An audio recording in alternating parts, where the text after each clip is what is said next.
Hello, my name is d-floe, and today we are going to be importing models from Koikatsu, bringing it into Blender, and then exporting them and putting them in VRChat.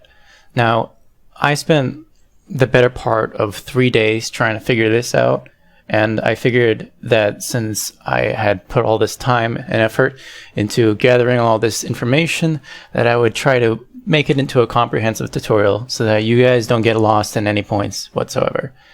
Alright, so at the very start, you're going to need to download all of these things that I have linked into the description. We have BepInX, which is plugin support for Koikatsu.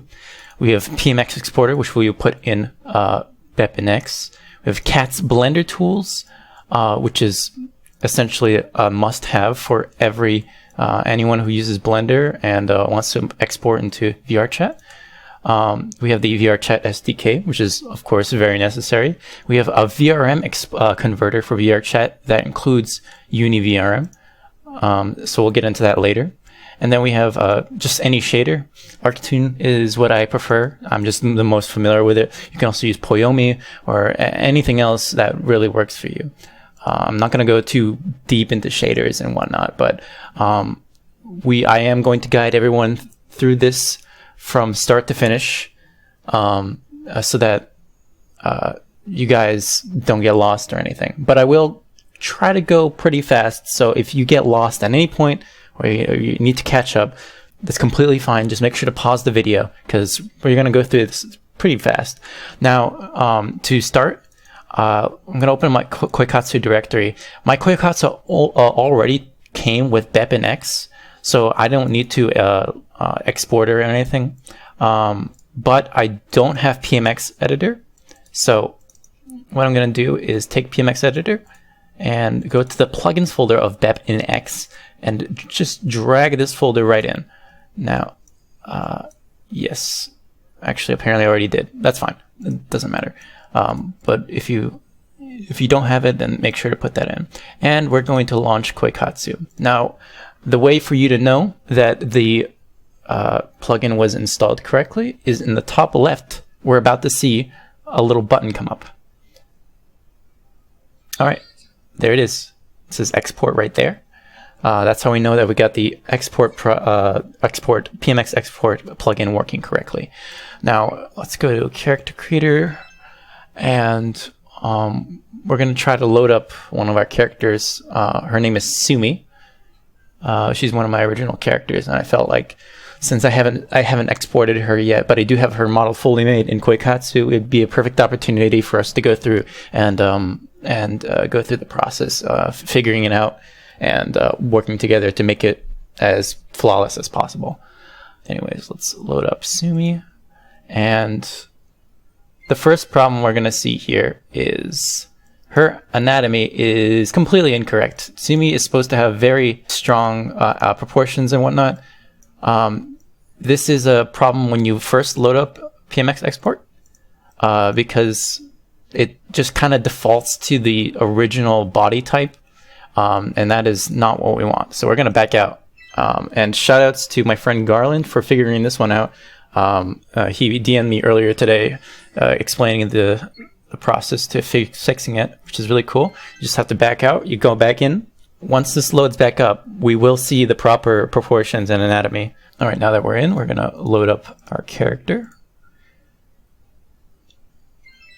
And wonderful. So you can see the arms are much thicker and all that, which is great. However, she's not in the T pose and she's still blinking. So we're going to disable blinking and we're going to go to pose right here. Pose right here. Just go back, hit initial pose, and there we go. We should be ready to export this model. Now, there is going to be an error that we're going to run into, but I will address it once it comes around. So what we're going to do is go to the top left and hit this export button, and it's going to freeze for a little bit, and then we're back to normal.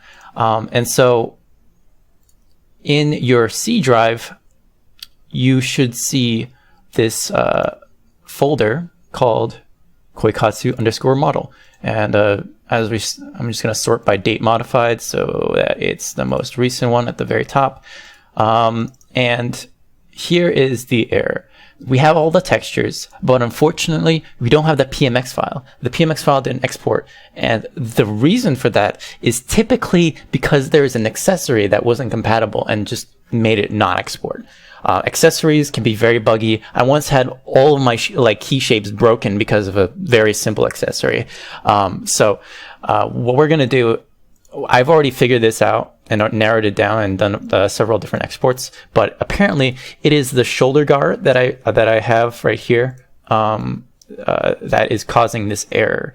So we're just going to get rid of that. Unfortunately, I'm not going to be able to put it back into Blender or anything like that, so we're just going to have to do without. But the rest of these accessories do work, and they do export the PMX. So we're just going to hit the export button one more time and hop back in here. And now, as you see, we do have the model.pmx file, which is exactly what we want. I'm just gonna leave this program open for a bit because we're gonna go back and I'm gonna explain some things with some custom model textures, because these custom models didn't fully export with all the colors and textures necessary. So I will go over how to fix that and how to work around that. Now, so we're gonna go into Blender now. Hopefully you have cats already installed. But if you do not have cats installed, all you need to do, this is Blender 2.8. So all you need to do is go to Preferences and go to Add-ons and install. I have it on my desktop, so just click install add-on. We already have cats installed, so nothing has really changed, but it's really important. Also, I believe you will need to install Matte Combiner, which is important. Cats will show you how to do it anyways. I don't have like a link to anything, but there should be like a button saying that you need to install it and go through that process, but it'll be pretty easy. So Matte Combiner is very important for atlasing all your textures, and I will go over that when we get there. So let's just do the classic delete the cube, import our model, and let's find a local disk. Where is it? Koikatsu model, and we're sorting by date modified, so the most recent one, and do model.pmx. I'm just going to close this. So our model is in. Of course, it is very broken. That is to be expected. So we're just going to hit that Fix Model button. All right, and the model has been fixed. Cool. So we see definitely a lot less bones. We didn't run into any errors, so that also probably means that our shape keys are not broken. So let's take a look. So we got the eye face, cootie face, or whatever, eye 0, eye not, all of these. If you have, just like make sure you have pretty much everything, Meigyu, cootie, yaiba, all that. These are all poorly translated, and I will explain what each group really does when we get there. But essentially, these are all poorly translated from like Japanese and stuff like that. So we're gonna have to do a bit of guesswork in order to figure out what exactly all these shape keys do. But we should not run into any issues where accessories have broken any shape keys, because I have had that problem before, and you do need to delete that accessory and then re-export it, and then try to see if you can transfer over the accessory to fix the model and whatnot. I had a really hard time with that with my apricot model, but thankfully I got it all figured out. So we're not going to run into that problem for this model. This model seems to be just fine the way it is. You're definitely going to notice the textures are just fine for like the skin, the clothing, not the custom accessories as we expected. It does have its details, which is good, but it does not have any of the base colors, which I will get into, and the hair, which has absolutely no texture, unfortunately. I will also say that Koikatsu is very deceptive when it comes to color choices, because when you look at the model in game, it's a lot more vibrant. There's a higher contrast. It definitely is brighter to look at, and that's because Koikatsu runs on, of course, a custom shader. And unfortunately, the custom shader is very deceptive when it comes to color choices. So like if we go to this color picker right here, we'll notice this color is nowhere close to the vibrance of this right here. Unfortunately, we're gonna have to go into Photoshop and do those adjustments ourselves. But we'll get to there when we need to. I will also be providing a hair texture and showing you guys how to properly UV map that hair texture on. So we don't run any trouble with that. But first and foremost, I'm going to go to model options, and we're going to be separating by materials. All right, so now that our materials are separated correctly, we can go ahead and do some modifications to the model. Now, of course, Koikatsu, much the porn game that it is, it will have the character fully naked underneath all these clothes. We don't need to include any of that, so let's do some magic to get rid of all of that. So first and foremost, let's get rid of the shadow cast instance. This is completely useless material and texture that we're not going to need to use whatsoever. As you can see, it has no properties. It's basically useless. It's some fluff left over from the Koikatsu code. So we're just going to go ahead and delete that because we won't be needing that whatsoever. It will cause problems for you in the future if you keep it in there. And I'm just going to turn off armatures for now so we don't have to look at them. No, it doesn't really look like we have that much funny business going on with the eyes. If you have like a different version of Koikatsu and there's like some weird shapes and objects in front of the eyes, you'll just have to select those objects and move them back into the skull. Or flat out delete them if you want to, if you don't want to use them for any of your shape keys or anything like that. Which is fine. But we are not really running into any issues there. So the first fix we're going to do is get rid of the body underneath these clothes and stuff like that. I believe if we just take this and we hide it, yeah, we're going to see a bunch of unnecessary stuff. We do not need the bra, so I'm just going to delete that. And we don't need all these shapes underneath. It's basically just causing more issues than we need to deal with. So we're going to go into edit mode, and we're going to just straight up delete anything that is covered by the clothes. So let's turn the clothes back on. So everything right around here. I also, I'm going to turn on X-ray mode so that we're both selecting the faces behind and in front of the clothing and whatnot. So that's going to help us. So let's go ahead and use the lasso selection tool.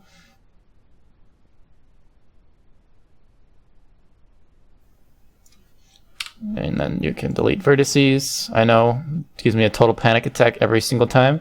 But we'll be fine. We'll be fine. And there's also some texturing underneath the spats here.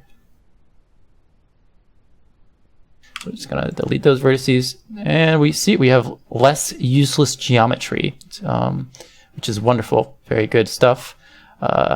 Everything's all lined up just fine. Although I will just do a little bit of deselection here, because I do get a little nervous about things not properly overlapping. But now we can just delete those vertices, and we're all set. Cool.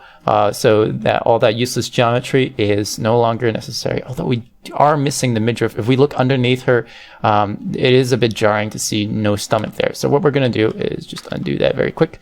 Oh yeah, it seems we didn't account for this. So we're just going to undo that. Deselect the midriff area right here, because we still want that, but we don't want anything that's covered by the spats right here.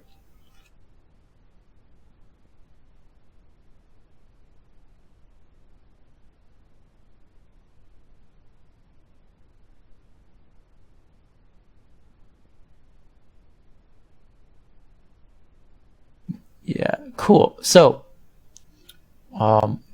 everything looks good so far. The tunic is all set. Now we can. Oh, also the socks. See, everything is still rendered underneath the socks. We don't need that. It's wasted geometry. I'm just gonna take all that. Delete vertices. Cool. So now that we have that, we should be all set in terms of the skin, which is good. We're going to go back to object mode. And next up, we're going to be fixing the eyeballs.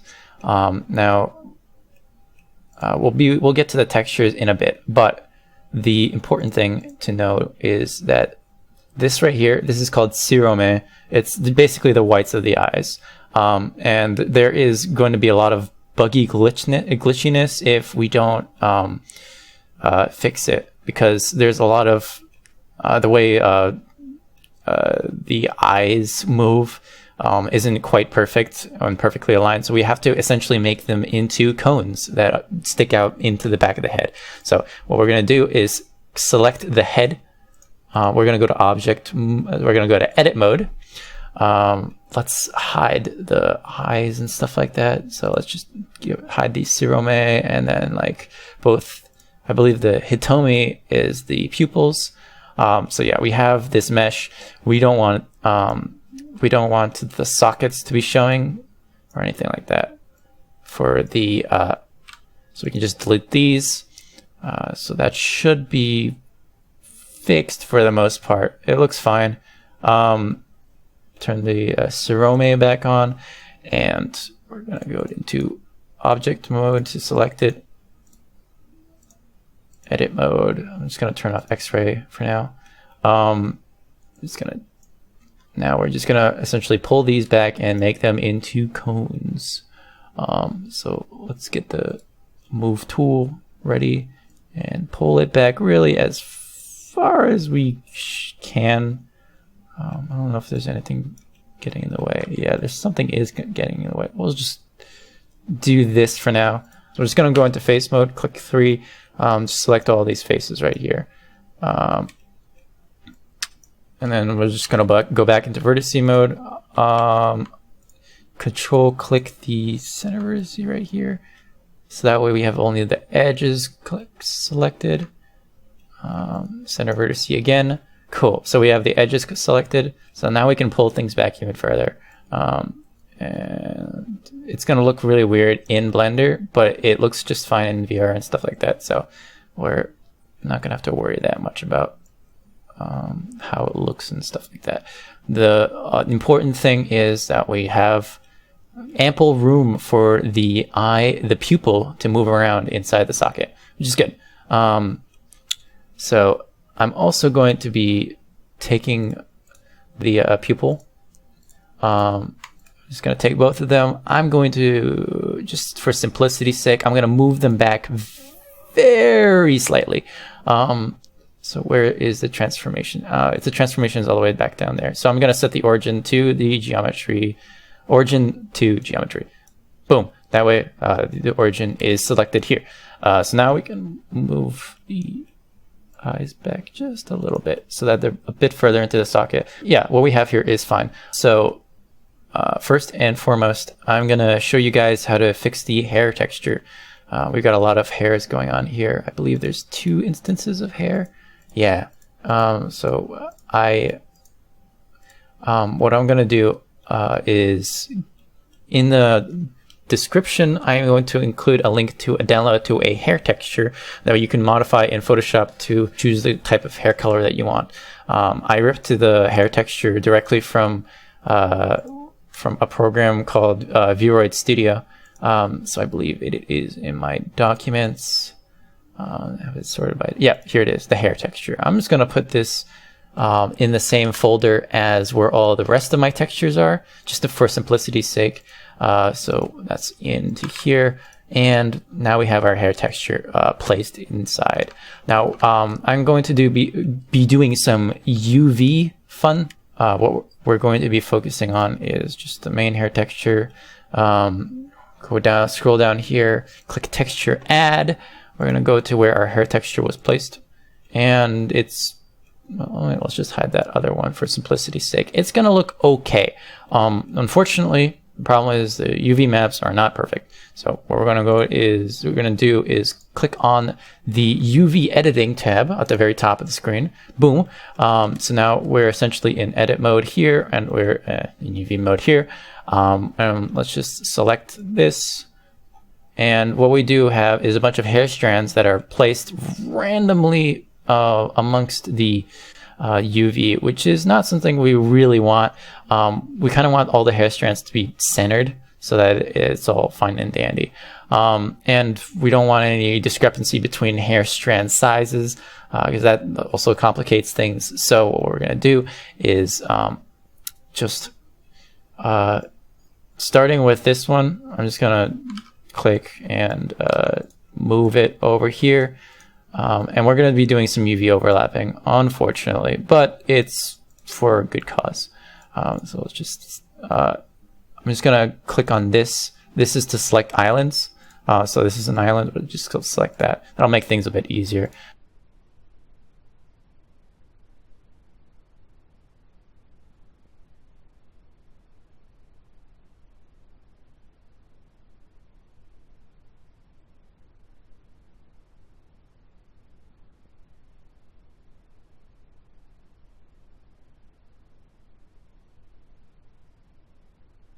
So now we do this and we select it. And what I like to do is just make it a little bit bigger.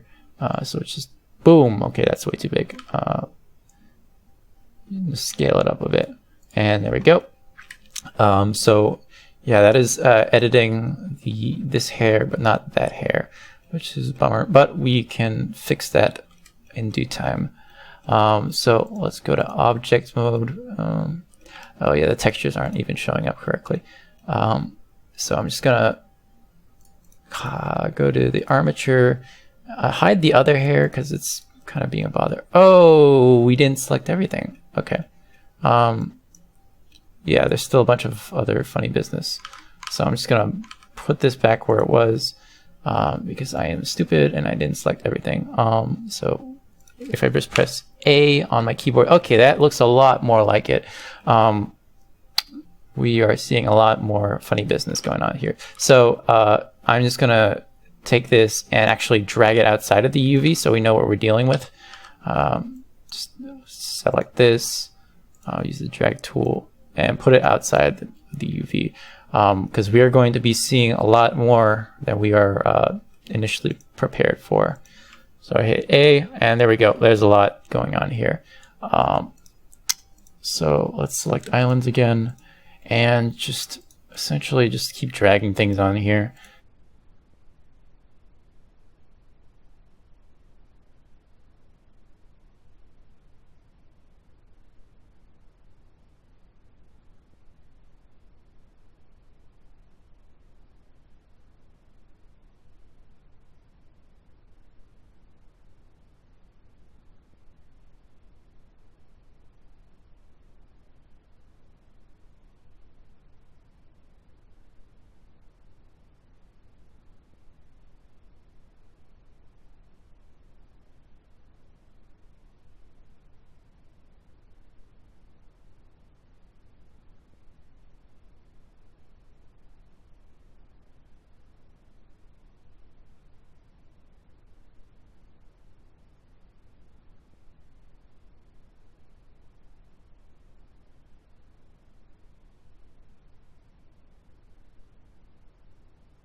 All right, now that that annoying process is over, let's just go ahead and I'm just gonna select these other funky shapes that aren't listening to us right now. Just put them to the side. And let's take this big meaty group that has all the nice straight shapes that will not give us a headache, and kind of just like position them so that everything looks like it's kind of cohesive in a way. I can see a lot of texture shifting going on, and there's some overlap funny business going on that I will get into in a second. But as long as things look okay, let's go back to object. Actually, we have to go back into edit mode. And oh, okay, so we don't actually have a texture for this one. We will be using the same one anyways, so eventually it'll get merged. But for now, we will be using this. I think, okay, yeah, I had this this selected so that we weren't seeing anything. But let's just hit A. Same idea for the other shapes.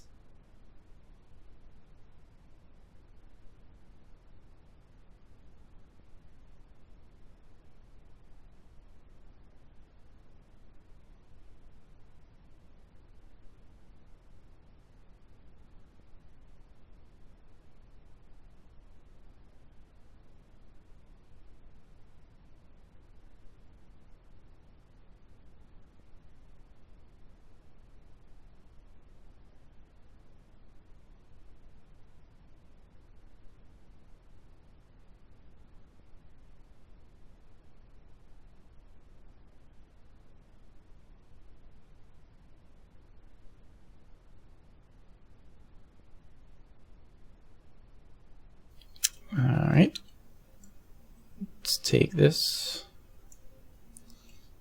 position it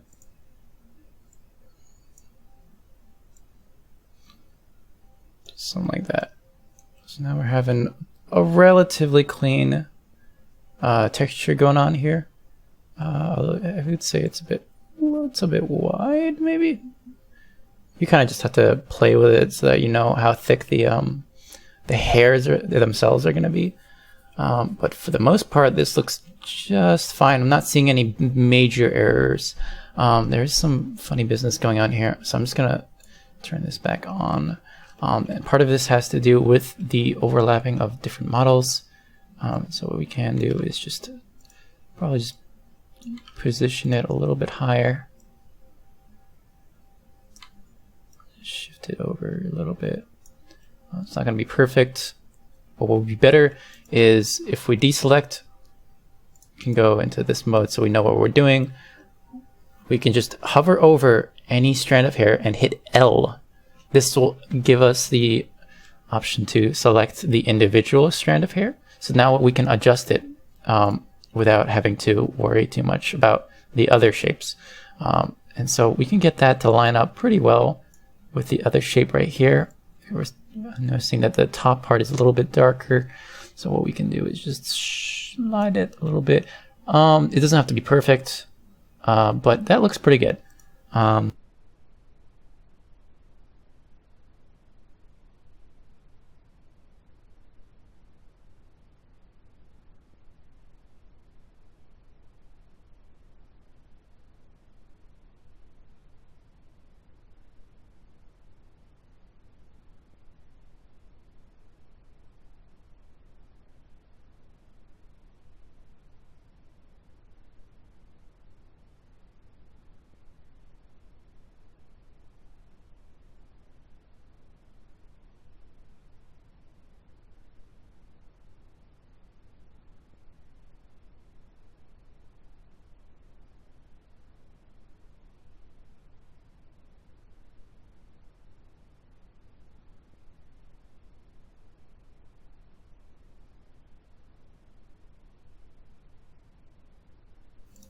Yeah, this is definitely the transform tool is definitely a lot better for fixing UVs and stuff like that. One thing that's really bothering me right now is how thin the hairs are right here. So we're just going to select a bunch of these.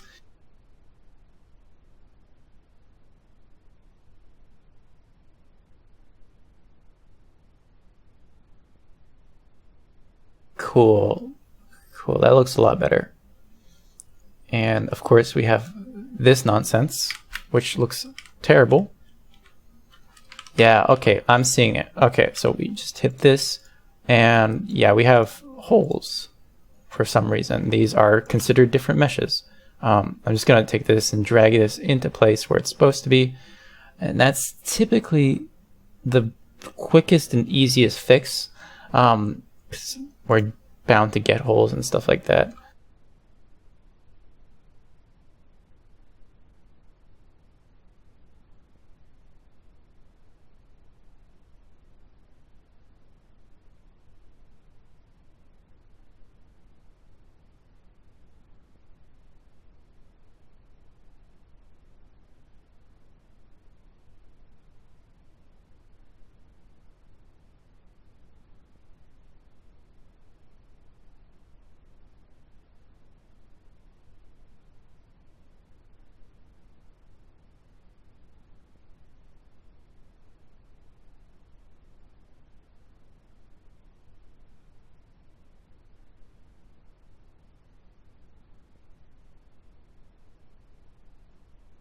Lines up. Cool. Yeah, I'm not a huge fan of what's going on here, but I actually think that it'll be a lot harder to spot if we just color the texture. So I'm gonna get a little bit ahead of myself and start coloring this texture. So we're gonna bring up Photoshop and do that. All right, now this is where having a reference of your character is really important. If you don't know what your character looks like, you can also color sample from Koikatsu. But I do have a general idea of what my character looks like. So I'm not gonna be color sampling from Koikatsu. Instead, I'm gonna bring up an image. So I already have this split into layers because I drew this. You might not have an easier time, so I recommend, if possible, use a flat colored version of the colors of your character. So yeah, this is the base color. I'm just going to color sample that using the current layer sample, so that way it's only selecting the base color, not the shadow or anything like that. So we know exactly what color we want our hair to be, and we're just going to hit Alt backspace to fill the entire layer. This will be good for figuring out what color we want, but also we can use it to hit multiply, and this is essentially our hair color that we want. However, it will be darker since we are using essentially a pretty light, a pretty dark like texture to go over. It's not essentially the nicest. So I'm just gonna create a new layer, fill it like this, and delete. Cool. So we now know exactly what we want our color to look like, and we're just gonna do some level adjustment so that it does match what we want. So essentially, I made a adjustment layer down here. You can also just use the adjustment function or whatever to do it, but what we're doing here is just eyeballing the best we can to really just get an idea of what the closest we can get to the shade that we want. You can also use brightness and contrast, which might actually be better for what we're doing here. So I'm just going to ditch the levels and choose brightness and contrast, and then we can just adjust the brightness a little bit and fiddle with the contrast if we want our hair to be a bit more stark and interesting. This looks fine. The hair color, it kind of merges. All right, so we can edit that later if we are unsatisfied, but for now, let's take this file and export as a PNG.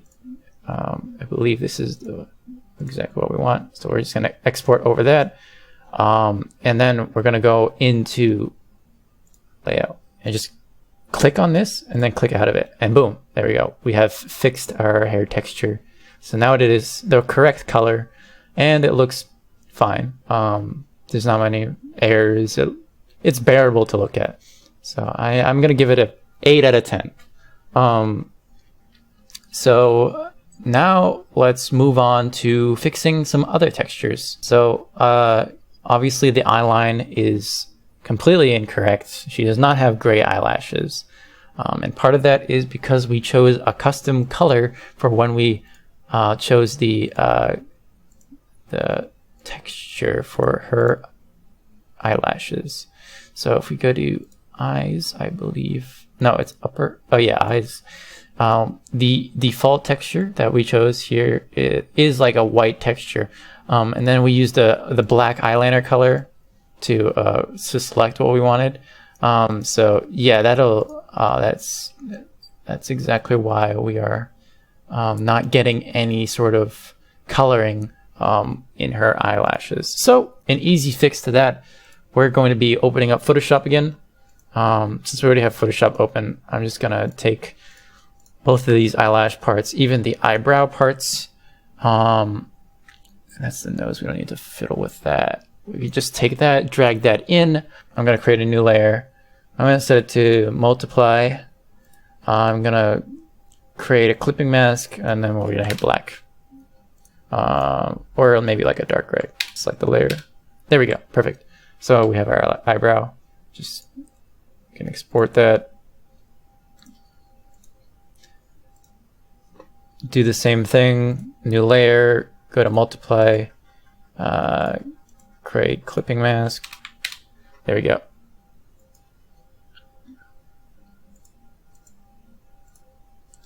Clipping mask, go to black. I'll set that to multiply. Let's just export this as PNG. And now we're just gonna do what we did with the hair.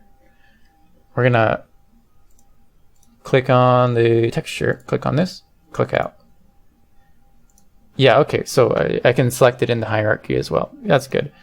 Let's click on this, click out. And that should be good. Do we have a tongue? Yes, we do have a tongue. So if I just hide the face, you're gonna notice her tongue is not textured. Her teeth are fine because they're white, which is okay. But tongue, ugh, we're definitely gonna need some more tongue texture. So we don't have a texture for her tongue. So we're just gonna make one. So let's go to Photoshop, create new. I'm gonna set the size to be like, I don't know, maybe 200 by 200. We don't need a high res photo for her tongue. And I like this pink color. I'm just gonna set that as the tongue texture because our example here doesn't show her like her mouth at any point. So we're just gonna have to spitball it. No pun intended. If you wanted to add some sort of texture to it, be my guest, whatever you're into. I don't think I need to add any texture to her tongue. It's a very unnoticeable asset. So we're just gonna tongue. And we're gonna go here, select texture, and we're gonna select that. And cool, she has a tongue now, which is good. Oh, I forgot to mention earlier, I got a little ahead of myself. So the Visemes, or the whites of her eyes, have shape keys associated with them, I believe.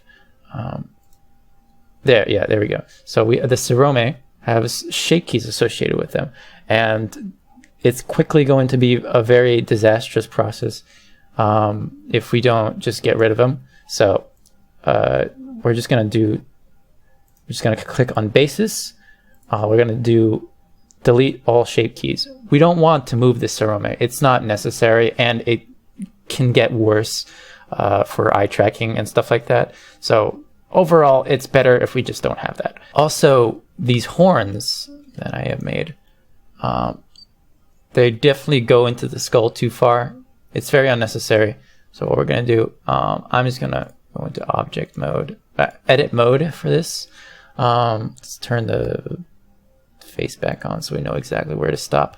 Go into X-ray mode, and now we know exactly what to select and just delete, because that's way too much mesh that we don't even see.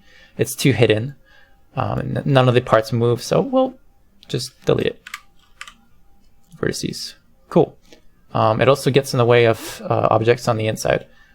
So let's go object mode. Do the same process for this, because they, for some reason, are different texture, different objects with different materials. For the way that I draw her, the horns are essentially the same color as her skin.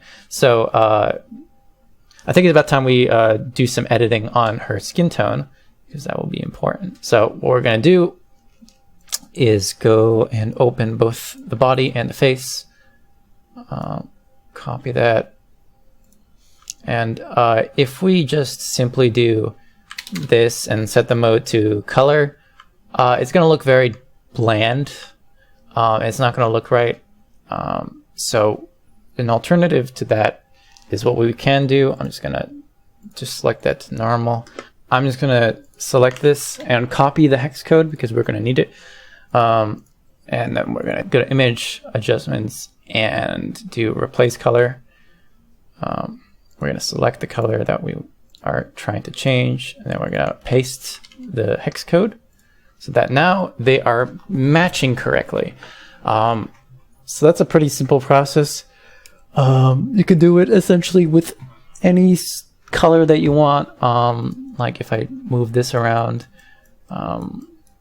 we can change it to whatever we want it to be. It can lead to some funkiness. So generally, you want to match the skin tone. And that will give us a pretty close approximation for what we want our color to look like. However, of course, not perfect, and we want perfection. So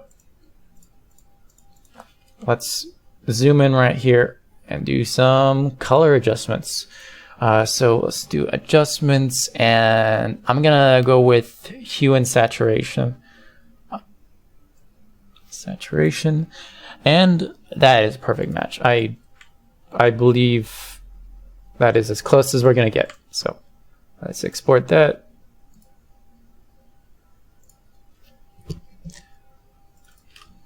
Replace that. And let's do the same process with our body right here. Just paste that color.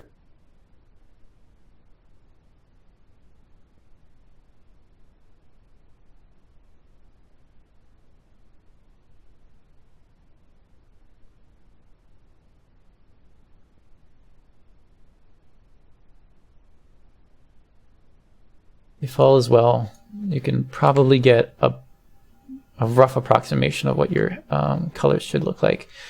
So let's do file export as PNG. Replace this. Select one of them. This one looks good. So we're gonna go here, and since it's all white, it's a pretty basic color. Go to multiply. And that looks a bit more like it.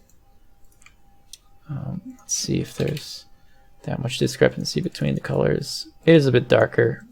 I don't know if I'm going to stress about that too much, but we'll see when we export it. And now I'm going to go back to the body. That looks a lot more like it. I'm starting to think the faces are wrong now. So let's double check that, make sure our face is correct. And then we go back to here where the face is, click that, deselect. Now we're cooking. So that's correct. I don't know why, for some reason that wasn't working before, but now we have been able to troubleshoot and figure out the problem. And as we can see, this texture, I believe, is incorrect. We have selected the wrong texture. That might be why. So we just need to go back to horn. That's the wrong one, I think. This one. Did we export it? I don't think we exported it, actually. I know I'm all over the place right now. File export as PNG. Let's select that one out of convenience. And that's the right one. Cool. And then let's select this one and go and select this one. Yeah. Cool. So now we have our horns, and they look okay. I will say though, they do look a bit dark compared to our skin color, which I do want to fix. So let's go back into Photoshop again, and brighten it up a little bit. So levels.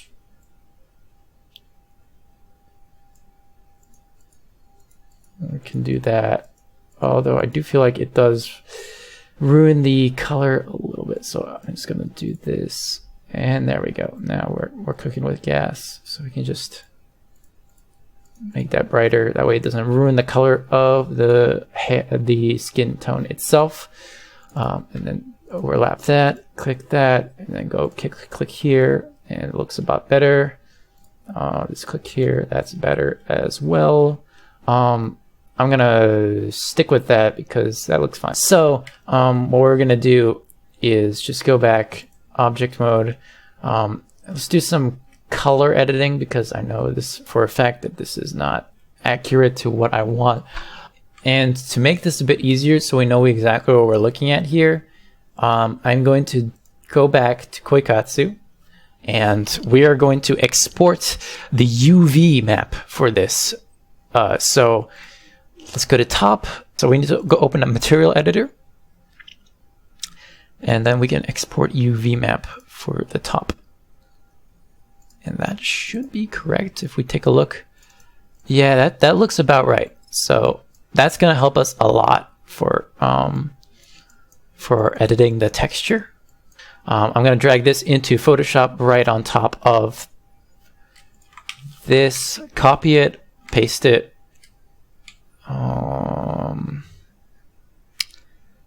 Is a lot larger than the texture. Let's see if we can select this.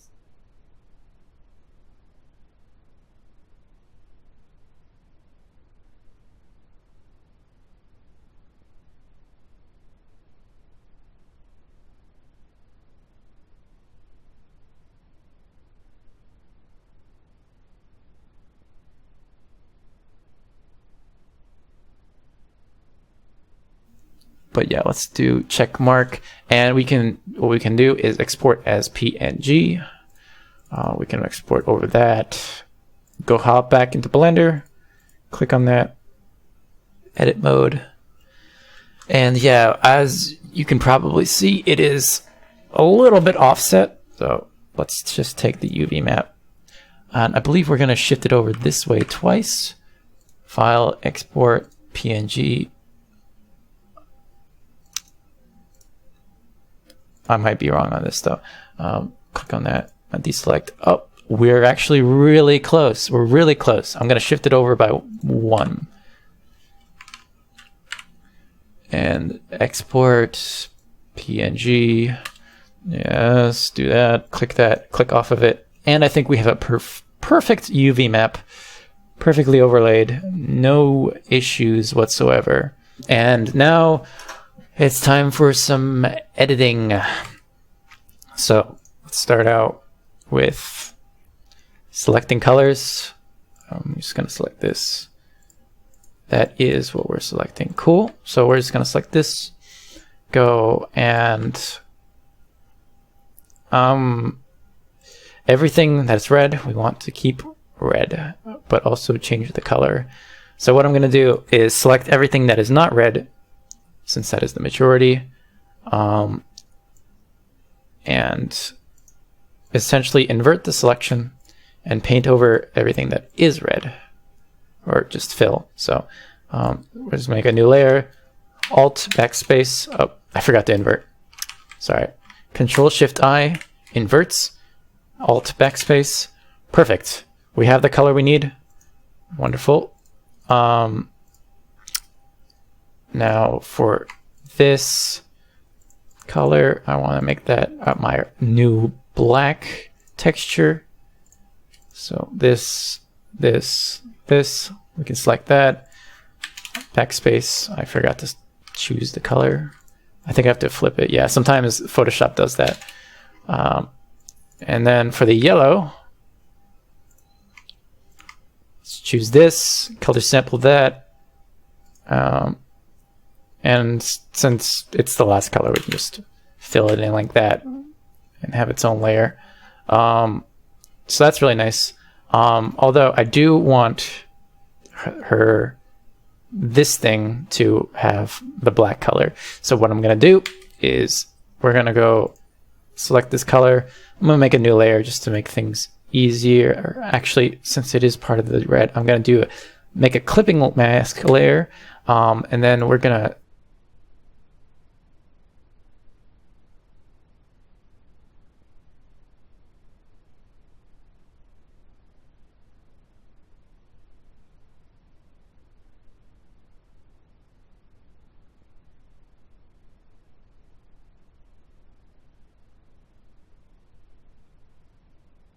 do something like that. I do believe that will make it look just fine, but to test it out, we're just going to do File, Export, PNG, and let's see how it looks in Blender. Boom. That's okay. It does not look exactly as I wanted it to, but it's good enough. So what we're going to do, hop back into Photoshop. I'm going to select this and just nudge it over a little bit. Let's see if that does the trick. This right here, I believe, is what we're going to use the white undershirt for. So I'm just going to click and select that. Make a new layer. Do some lasso tool. Yeah, like that, whatever. Doesn't matter if it's not part of the UV. That's why we did this in the first place. I'm just going to do this, and then we're going to export it, and then try to see if that is correct. It is a guessing game, unless I looked at the UVs myself, and I somehow knew what I was doing, which I don't. But anyways, boom, wow, okay, so that was perfect. Actually perfect. So, yeah, that looks pretty good. We have the inside, that's wonderful. I'm going to actually save this as a Photoshop document so we can go into Clip Studio Paint and do some flower patterning. So I'm just going to make a bunch of these in their own texture, and then we're going to have to scale them down.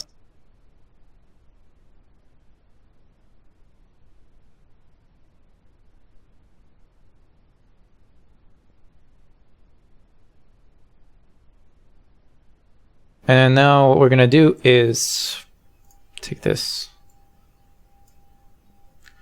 really scale it down.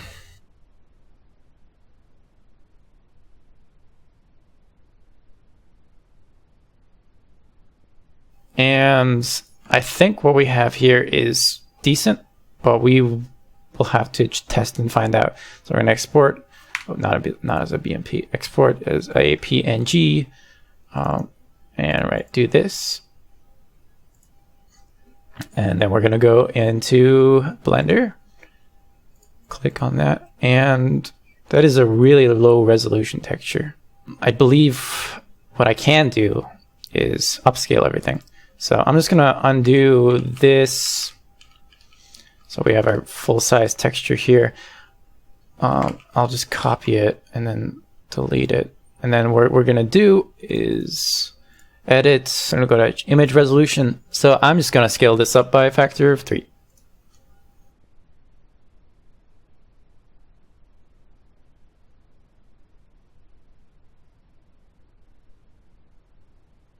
And that looks like a better resolution texture than we started with. So that's much better. Although I will say the flowers are looking a little bit small. So yeah, that is very small.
now what we need to do is move on to the skirt.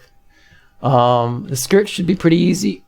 In fact, I'm probably just gonna open the skirt in Clip Studio. Let's look at the UVs because I am unsure what we should be editing and what we shouldn't be editing. If we go to Material Editor, we can go to Export UV Map. Let's take this, drag this in. Let's take this. I can close it. There we go. And then we can File, Export, PNG, Skirt. I want to take this.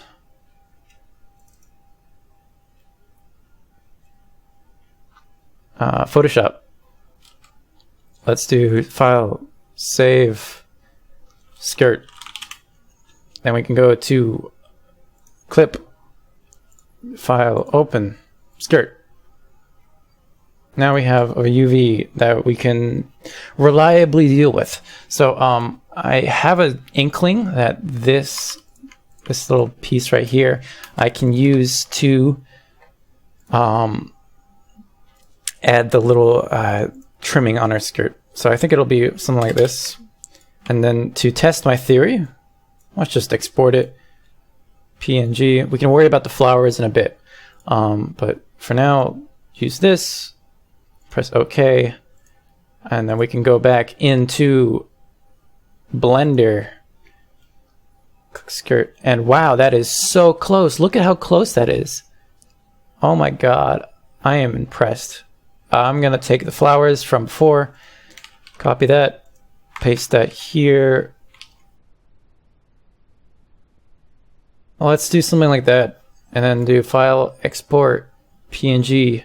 And see how that looks. Click. Really close. Yeah, it's not that bad. So about here is good. But it's just not dense enough. So what we can do,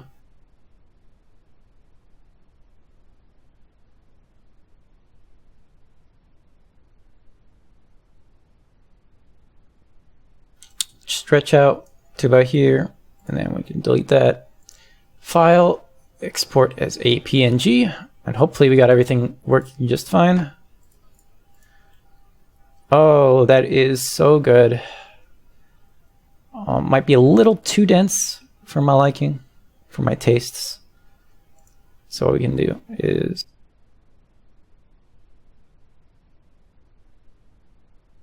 and that looks pretty good. Also, I forgot my character Sumi has it's not actually pictured in here, but at the very bottom of the skirt there is a bit of black trimming.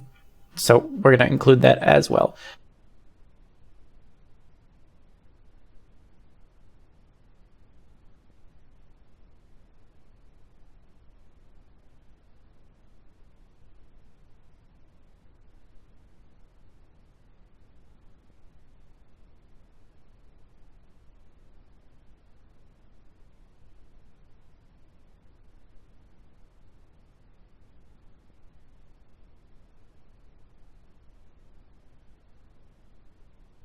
Now it's thinner and exactly the way that I like it. So cool, very nice. We have retextured the entirety of her top and skirt. So that's really cool. And I am proud of ourselves. So the socks look fine. The Zori could use some work. Although I will do that last.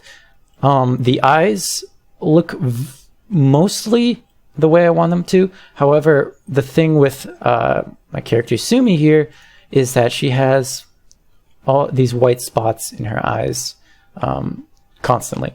They're not really reflections. They're kind of just like circles. So what we're gonna do is I'm just gonna select one of these because both of her eyes are the same texture.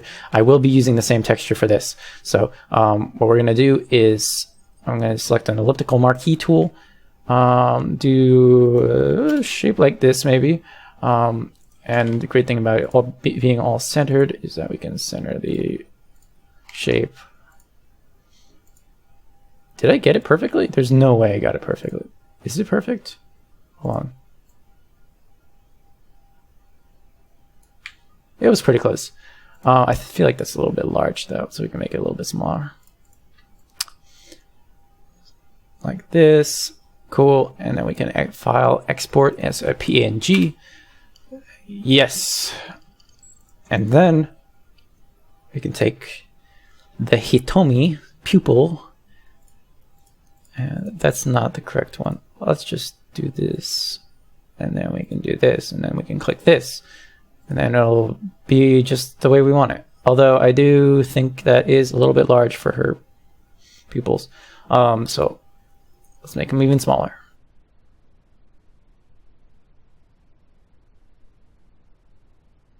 Click. That looks a lot better. This one, click. Boom. That's exactly the way we want it. Awesome. And now let's talk about these bad boys. These complex models that I attached. So these are accessories. They're not really part of the base game. And so somewhere they handle textures a little bit differently. They've already given us the details, like the detail texture, which is great. That's going to help us a lot. But there is no color associated with it. And that's because there is a color map that is used in the game for you to essentially choose your own colors. So if we go to here, we can go click on the Demon Waistguard. And as you can see here, there's actually colors that are associated with this object. I don't want to quit the game now. So there are colors associated that you can actually change, but those weren't saved into the PMX file and into the base folder. For whatever reason, PMX Exporter did not do that. So it just looks, it has a color map, but it was not exported in tandem with the colors that we chose. So in order to find this color map, we have to go to Open Material Editor. What we have is the color mask. We can export this texture and it'll open this up for us. And that is what we need in order to color the object that we want to edit. So to do this, we're going to bring this into Photoshop and open this. And we're going to also open this. And we're going to drag that into here. Also, fun fact, if you, for whatever reason, have a blank texture and you know that there are details on it, you can find it in the game by using the material editor. And I think it's the main text. That's the one. If you do that, you can export main text, and that will give you this, which is this exact same thing. What we're going to do is open Photoshop, and we're going to take this, copy it, paste it onto here. We see it's perfectly aligned. We can set this one to, we'll actually be setting this one to multiply, and it will give us something. However, these are definitely not the colors that we want to use. So in order to really interpret what's going on here, the color mask basically just decides what colors is the primary, secondary, tertiary, whatnot. We're going to be utilizing this color mask in order to choose the correct colors that we actually want to use. So I'm just going to select this. That'll be selecting the red. We'll make a new layer. I'm going to turn this back to normal. And since Koikatsu is generally pretty dishonest when it comes to the colors, I'm going to select these, but I might have to edit them in post and stuff like that. So to select this, that'll be our red, or that'll be our gray or whatever. That's our black. And then we can select this. However, we can uncheck contiguous in order to select everything that is pink. And then we can set that to our reddish color that we have chosen here.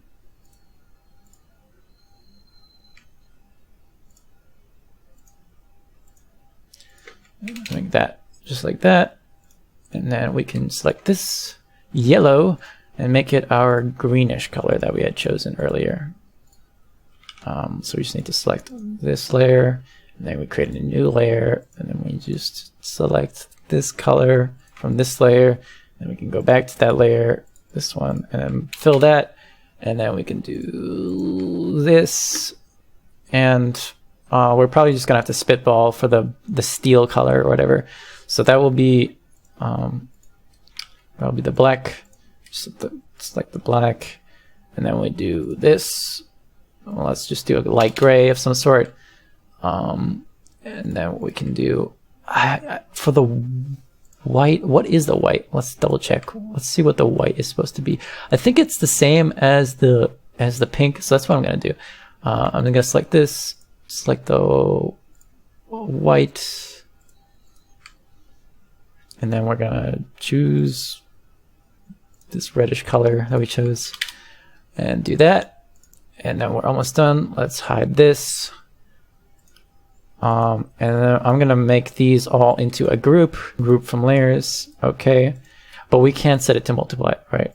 And then we can just hide this, and that's generally what we want. We can attempt to export this, and let's just see what happens when we do. We can click that or click this, and yeah, it's pretty washed out for the most part. It's looking mostly correct, which is good, but the colors are super washed out, and I believe we can also do that for this, and then yeah, the UVs are perfectly aligned. Select this, and then we're gonna do levels, create clipping masks, so that's only affecting the colors. Something like this, and that way it looks a lot stronger than before. So you can do File, Export PNG. I think this right here. I'm not sure if I like how bright that gray is, but everything else looks pretty solid. I'm also going to do vibrance and create clipping mask, and then turn down the vibrance a little bit. And then also let's make this steel part. It's this. So we can just do this adjustments and then set the lightness down. Preview. File, export PNG. And that, I like that. That's cool. So we can select this one as well. Eventually we're going to use the same material anyway, so it won't matter.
good enough, you know?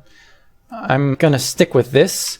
And now the only thing left that we need to texture, and actually we do have to retexture the slippers a little bit, but the most important and complex thing that we need to texture is the belt.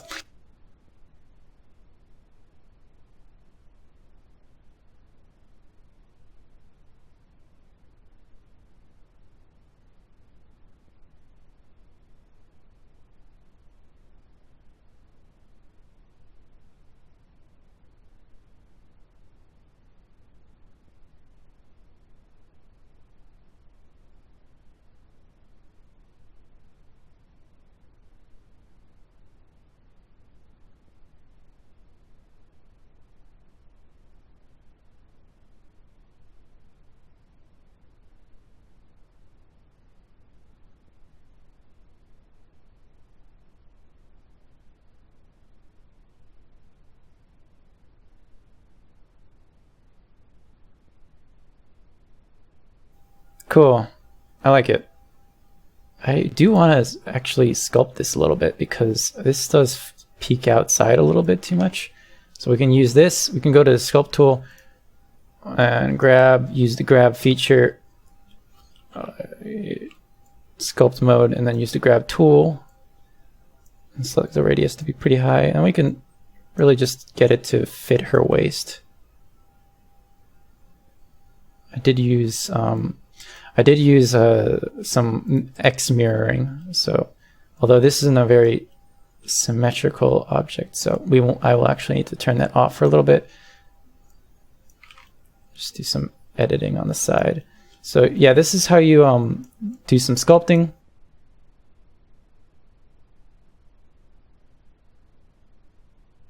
Cool. So we have that. And I think the final thing that I want to do is texture the sandals, because they are not quite the way I want them to look.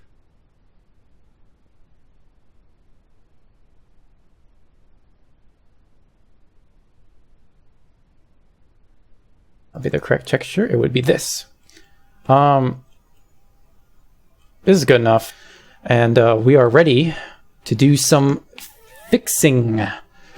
We're going to merge all the materials together by going to cats, and then we're going to join meshes and select all. Now, this can take a while, so what I like to do is just click on it. The window's going to go white or whatever, and so we just have to wait. 20 minutes later. There we go. Wow, that took a long time. I'm really hoping I won't have to go back and separate the materials again just to put them back together, because that took way too long. So what we're going to do now is start combining materials that are redundant, because you don't need extra materials to make your life harder. So let's go to, I'm just going to click on the body, scroll up a little bit, and yeah, so we have a lot of repeating materials. Into edit mode, selected this one, then assigned this one, and then go to object mode, and then we can take this and delete it. Cool. To go back into edit mode, let's deselect everything, and then select this one, and then assign this one, and then we can go back into object mode and delete that. And let's see what else is redundant. Select this, select this, and then I'll just click this and then click assign. And then we can go object mode. And in case we forgot which one we made an extra one of, we can always just do remove unused slots, and that'll get rid of it. So we're really just slimming down on how many materials we're using, which is really important. So now that we got that figured out, I won't go into merging materials just yet. We will get to that soon.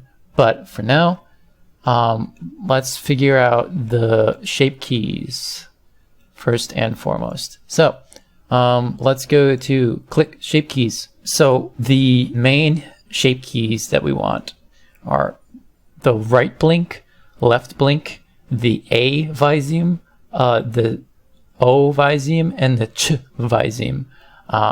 And those are displayed in cats here if you look at the visemes and the blinking shape keys. We don't have anything for the lower lid, so don't worry about that. Also for eye tracking, let's set the eye bone to IX and IXL and IXR, and then but we haven't made a shape key for the blinks because there are multiple parts that go into making blinks happen, stuff like that. So I'm going to use the search function, which is very useful. But you just click the arrow here, and then we just type in wink, and we want to do the wink left. So let's just do wink L, and for the eye line, let's just turn that one, set that one to 1. Set that one to, oh, there's 2 different ones, right? I'm just gonna do the first one. And as you can see, it is totally whack. Well, we just need to select this one, set that to 1. That looks really weird. I wonder why. Okay, so let's just take both of these, make into a new shape from mix. Then we do wink R. Oh, we should probably remove the wink L. Set that to 0, this one to 0. And wink R.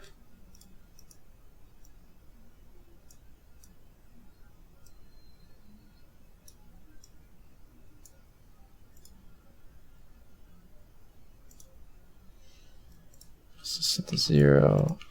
I did forget something. I did forget to add the nose to the wink L. So let's just do this, and this one. That's the top 3. Okay. Then we can create a new shape key for mix. And then we set to 0.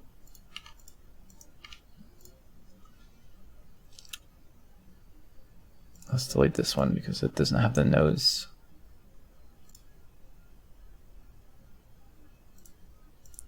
So this one, close the eye.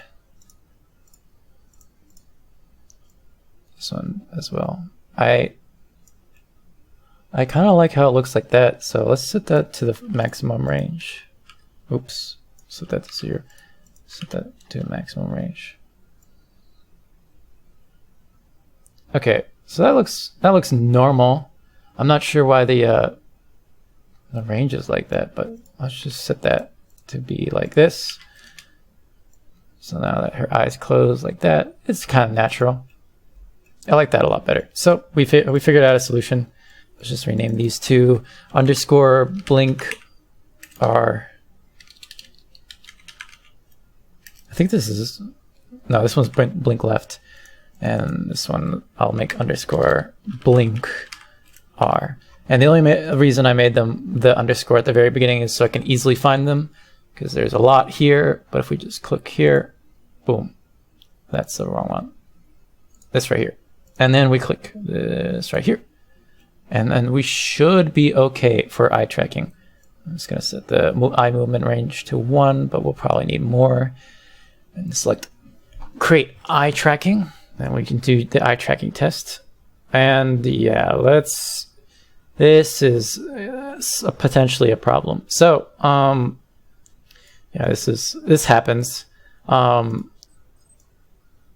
don't know why it continues to rotate like this, but the idea is that we want the eye axis to be a bit further back so that the eye has better room to rotate and it travels further. But I also have no idea why why it keeps continuing to move even after I stopped it and stopped the eye testing. And then we can go to the armature. Let's unhide that from earlier. There is a lot going on here. We need to go to find the eyes. So we need to go to armature, hips, spine, chest, neck, head, face root, face up TY,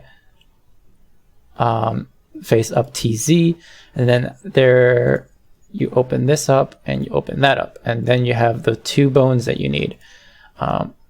So we're gonna just attempt to move them back a little bit, just nudge them back a little bit, and then we can go back to creating eye tracking. I'm just gonna go back to object mode, create eye tracking, create eye testing. Eyes seem to be rotating just fine. Let's add a little bit more movement range. Reset rotation. So it looks down fine. It looks up pretty fine. That's left, right. It's not the biggest range, but it's still something, and it's not glitching out like it used to. So I think we're in a good spot. I don't think there's any sort of like mesh glitching out. So I'm gonna keep it this way. I know her eyes don't move quite as far as I would like to, but it's better than them clipping out and doing strange things. So we got eye tracking down just fine, which is wonderful. So next we are going to be focusing on Visemes. Let's go back to creation just so that's all set up, and Visemes. Cool. So Visemes are the mouth movements that are associated with each sound. Cats is very clever. It manages to create a whole library of Visemes from just the three AA, OH, and CH sounds. So we are going to be combining some shape keys to do that. So let's go back to the body. Let's hide the armature, and let's take a look at these shape keys. So A_L is the ones that you're going to be using for the ah sound. So if we set the face to do that, we'll notice that the mouth has opened, but none of the other parts have. So the ha-ha is the teeth. And we can do that, and now the teeth have moved. Very nice. She does have those little fangs. Nice. I believe the yeba is the tongue. No, those are actually the teeth, the fangs. Fangs are good. Sita, I believe, is the tongue. Yes, Sita is the tongue. So essentially we just want to select all of these and then set them to 1, and then we can create a new shape key from mix. Thankfully it's a lot less buggy than the other shapes were, the eye tracking shapes were for the blinks. But yeah, that looks perfect for the A sound. Now we can just set them back to 0. And now we're going to be doing the OH sound. So O_L, I think, is... Now, the problem here is that we do not have every movement for the O_L, but that's fine. We can also go and take a look at some other teeth combinations. So the ha-ha was the teeth.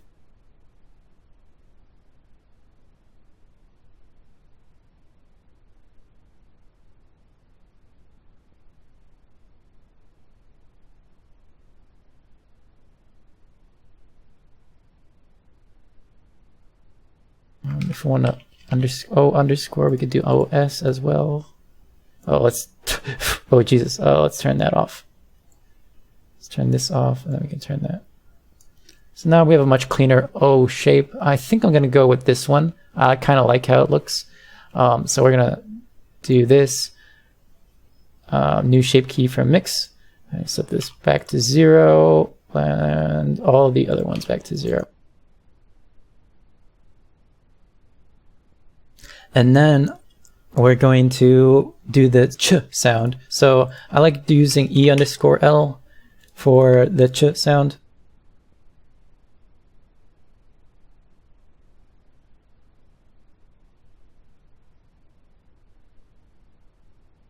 And the CH sound is actually quite simple. So I think we're gonna just use this and then create a shape from mix. So now let's turn everything off.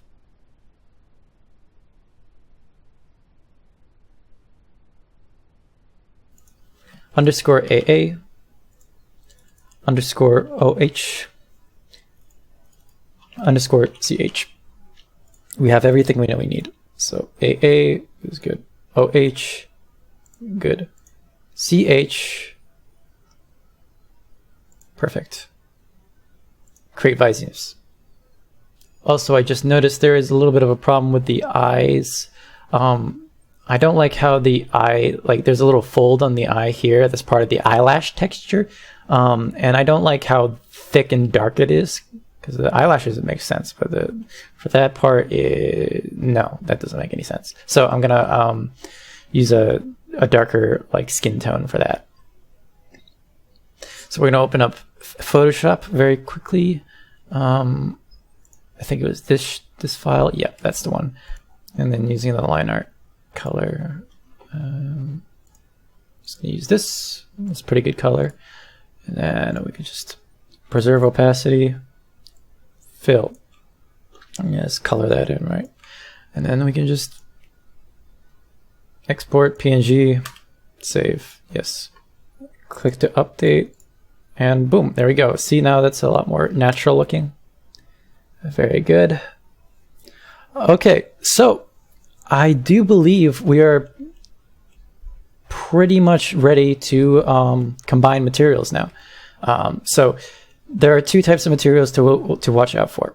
There are transparent materials, which is the nose, the eyelash, the eyeball, the eyebrow, and whatnot. And then there's opaque materials, which we can combine with other opaque materials. So we gotta be sure to not cross those wires or anything like that. And just make sure that everything that is opaque stays opaque, and everything that is transparent stays transparent. That will be important later when we start applying shaders. And also what I like to do is keep the hair its own material, just makes it easier. Keep the clothes their own material, and keep the skin its own material. So we should be all set to start combining things. Now what we're gonna use is Material Combiner. Let's just open that up and generate the material list. Here we have a bunch of materials that we have together. I'm gonna deselect all. I'm gonna select the face, tooth, body, tongue, and I'm gonna choose the socks as well. What else? The spats. Spats are important. So we have this. I will include the cerome. And the horns I will also include. That should be good in terms of optimization. So what we're gonna do, I'm gonna set the atlas size to automatic. I'm not sure what the difference is, but automatic has worked best for me. Save atlas to. I'm gonna have it saved to my documents. That's typically where I have them saved, which is good. No bugging whatsoever. Everything looks fine. So now we can combine the clothing. So let's take the shirt, shoes, skirt, katanas, guards, yeah, the belt, and I think that should be it. We do save atlas to, create atlas. All right, now that we've combined those, we can also combine these eye elements or these transparent elements together. I'm actually going to leave the iris alone, simply because I do not want to really mess with that too much. I've had issues with it in the past, so I will keep it its own material. But the rest of those transparent objects I will make into create an atlas for. Okay, now we have 1, 2, 3, 4, 5 materials. That's a bit. That's one more than the recommended amount, but it's completely fine. We have the hair, we have the iris, we have the skin, we have the clothing, and we have the transparent elements. That should be good in terms of optimization. I know it recommends that you do 4, but that's honestly like there's a lot of models out there that have more than 4, so you should be fine. And just by close inspection, all of the elements of this model are completely fine. So we should be clear to bring this into Unity for the first time, which is wonderful. So we have all the materials here. We can go back to cats, and then we can export the model. And it's gonna say we're not optimized. Model has 5 materials. You should have a maximum of 4. I don't care, so I'm just gonna continue to export. And then we're gonna save this as Katsu or whatever, Katsu. All right, and now we are ready to move on into Unity.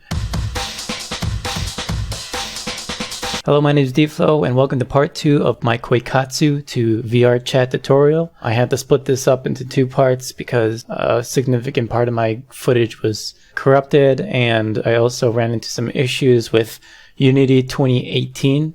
So what we're going to do is we're going to start up Unity 2017.4.28F1. We're just going to start a new project. I'm going to name this Sumi Koikatsu. I'm going to add 2 at the end because I screwed up the first time. But yeah, what we're going to do is essentially what I had planned for the 2018 version. But the problem with the 2018 version, for whatever reason, I had constant freezes. Like importing the file, it would take forever. Converting to VRM was impossible. And things would just crash all around. And it was, for whatever reason, not working properly. However, this version of Unity seems to work fine. I don't recommend using Unity 2017 on a regular basis if it's not for Koikatsu models. Like if you're doing more traditional type models and stuff like that. Yeah, I do not recommend Unity 2017. Always do your best to use the latest Unity that is compatible with VRChat and the latest SDKs and whatnot. And speaking of SDK, we're going to be dragging the SDK I'll have linked below. This is an outdated SDK, but it will still work for what we're doing. So this is VRChat SDK 2019.9.18.12.5 public. We're just going to drag that into there and let it do its importing. All right, now that we have that loaded up, we should be able to see this VRChat SDK in the top left-hand corner. If it says Show Control Panel, Utilities, Help, and if we click on that, everything should be working properly, and it is. If not, then you have the wrong Unity version or the wrong SDK version and whatnot. So if you run into issues, you know what to do. Just start from the top. You can delete it and import a proper version. But yeah, make sure you're using the correct versions. Next, we're going to be importing the VRM converter and UniVRM.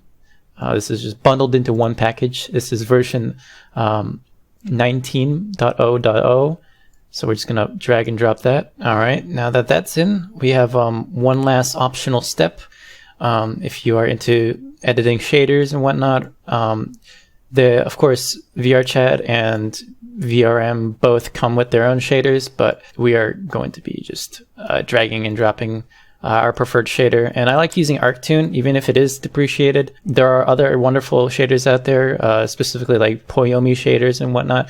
I definitely recommend trying those out. This is completely optional, so whatever works for you, just drag and drop that into Unity.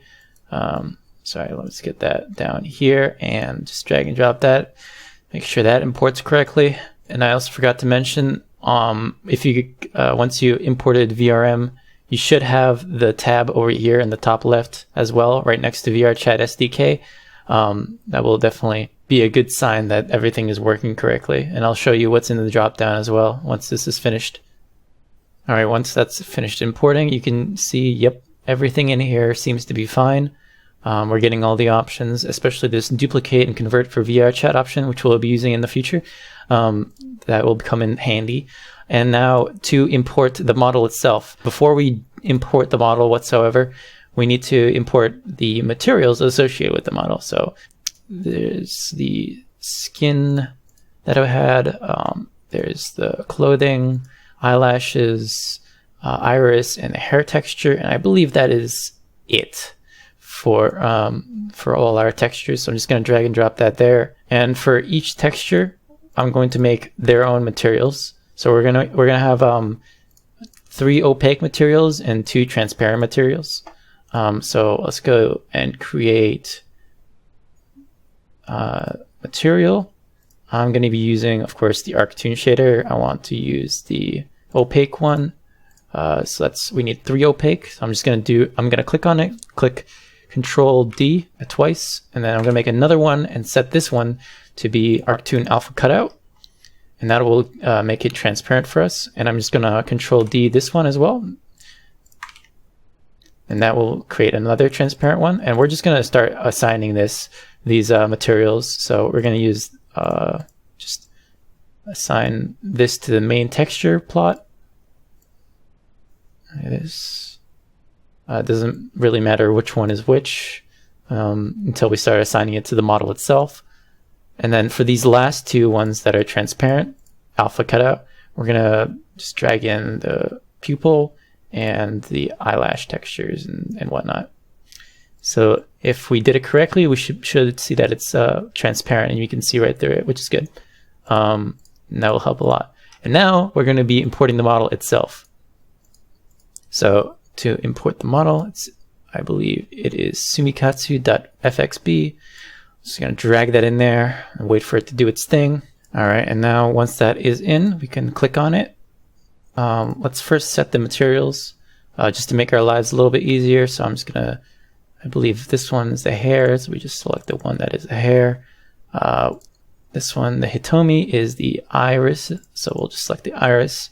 And then this one is 26075, so we just find which one is 26075. That's the clothing texture, so we're going to use that.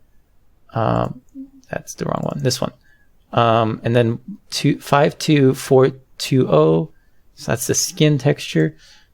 So we're going to be using this material. And then last but not least, we know which one, this one. And then we just hit apply. All right, and now once that's done, we'll be able to see that in our preview here. You can just drag that up. She is now properly textured. Now we are going to move on to actually adding some humanoid rigging to this. So, all right, so we're going to click humanoid, and we'll click apply. Now that we have applied that, we can hit configure, and it'll bring us into this. And so we can see that most of our bones are set, but we are still missing the chest bone. So we can just click on this and type in chest, and that will be correct. And now we can check the bones and see if everything is correct. Go to head, make sure the jaw is set to chin_S. Sometimes it doesn't detect it properly. We also have left eye and right eye, that is correct. And the hands are perfectly fine. So we are all set. We can hit done and click apply just to make sure. All right, now that we have set up the humanoid rig for this model, we should be able to drag and drop this in and see if everything is okay. Yep, everything is imported just fine. We're not going to mess with the shaders just yet. We'll be able to do that a little bit later down the line, but for now, let's take this and click VRM. We're going to hover over here and click export humanoid. And then, of course, we need to set the author. Just set it to my name. Sumikatsu is fine. We can export it, and I already have a sumikatsu.vrm, so I'm just going to make it sumikatsu2. Doesn't matter. All right, now that the dialog window is gone, we know that it is ready. So I'm going to locate the VRM file. There it is. And what we can do is actually test it in its VRM form. So I'm going to use a third-party program called VRM Live Viewer. I'm just going to run this very quick. It's a great way to test out and make sure all your bones are working correctly. And it's a completely free program. So I will include that into the description as well. All right, so we can just open file, brings us to our documents. And then we can double click sumikatsu2.vrm. And yeah, see, everything's all properly rigged up. Of course, the materials are broken because we used a custom shader, but that's not what we're worried about. We just, as long as the actual model has properly been rigged up and it's actually moving without any broken elements, we know that we can continue and have this imported into VRChat. And now we can actually just take this. I'm going to hide it because it makes things a bit easier. All right, so now we're ready to import the VRM file itself. So we're going to click over here. We're going to hover over here and click import. And we can scroll down and find our Sumikatsu2 file, and it will create a prefab. You can also just drag and drop into assets and it'll automatically import by itself. But I prefer to import it that way, just so it's more clear on what you're doing. All right, now that that's done, we can see we have a Koikatsu 2 prefab right here. And it'll have a bunch of information about the VRM and stuff like that. All right, so before we begin working on any blend shapes, we first got to fix the materials here, because the materials in the preview are very dark and difficult to see, especially with the eyes are broken and whatnot. So we're just going to set this to like unlit, transparent, unlit, transparent, and then we're going to set this to unlit, texture, unlit, texture, and unlit, texture. And so now we have everything like properly lit, and it's a lot easier to see in the preview. So we're just gonna click over here and scroll down till we find blend shape, and then we can click here and preview the blend shapes and whatnot. Now, of course, we don't have any blend shapes assigned, so none of the facial expressions are going to be changing. So the blend shapes for the sounds are going to be very easy since we already have those set up as shape keys. But the expressions are going to be a little bit more difficult, and I'm going to show you guys how to do both. But yeah, this is how we set up the blend shapes so that we can do expressions in VRChat. So all you have to do is click A, and we can click this to drop down, and we have the VRC _AA shape key, so we can see that her mouth is opening, like making the A sound, the ah sound, so that's good. And that's basically all we need to do for this. I'm gonna hop on over to blink. I'm gonna open this, set the blink left and the blink right to about the same. And then we can click blink left and hit this one, and then click blink right, and that'll be like that, super easy. And then we can click on E, and that'll be this slider right here. That'll be the S sound. Very nice. There's the I sound, so I believe that's a E or whatever. So, or eh. There we go, like that. And then we don't need to worry about the look down, look left, look right, or look up shape keys, because we don't have any of those. We use bones instead, so we don't have to worry about that. Then we can also click O and set the O sound. And for the U, we're going to set the U sound like that. So perfect. So now we have all the shape keys assigned, all the blend shapes assigned for the proper sounds associated with them. The O and the U are actually very similar, but they are relatively different.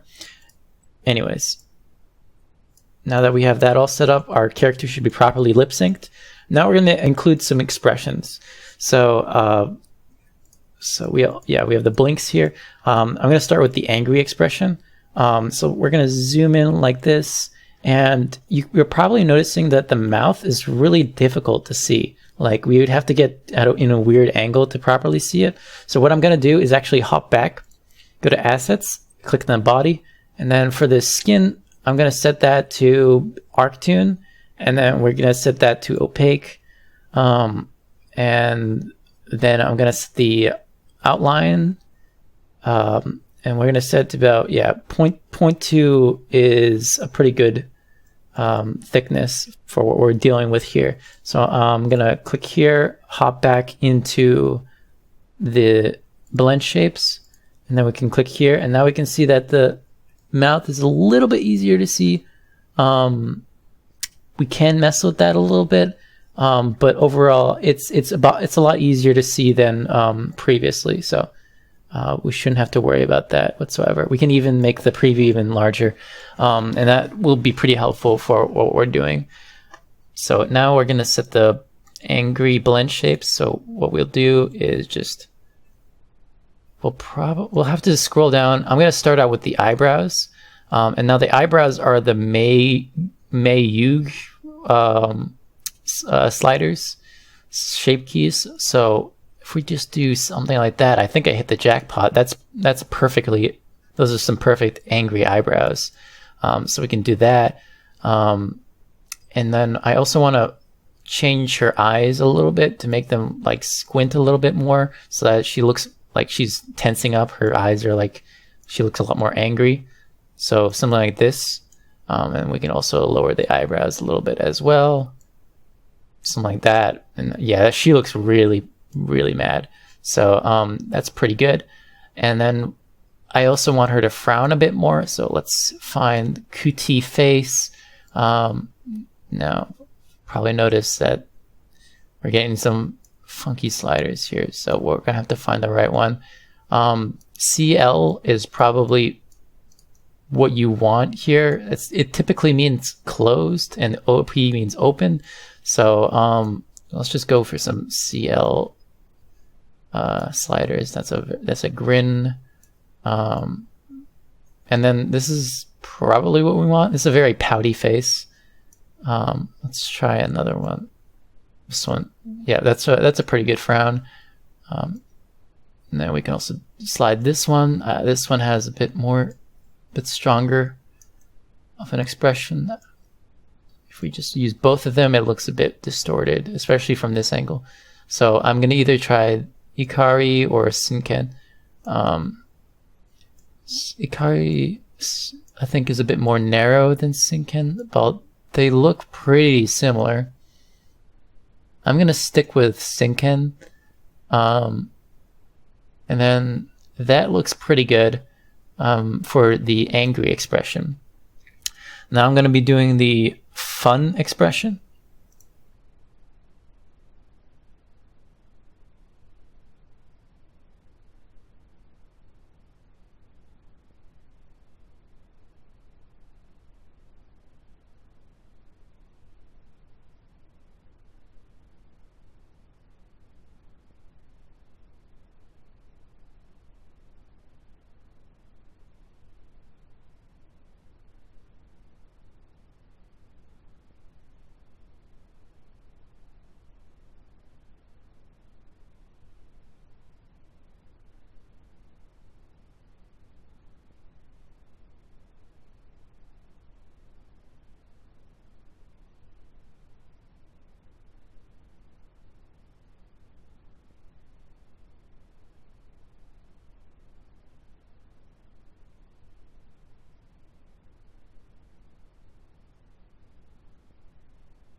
All right, so now that we have that all set, I believe that is all of our blend shapes, so we can test them out here.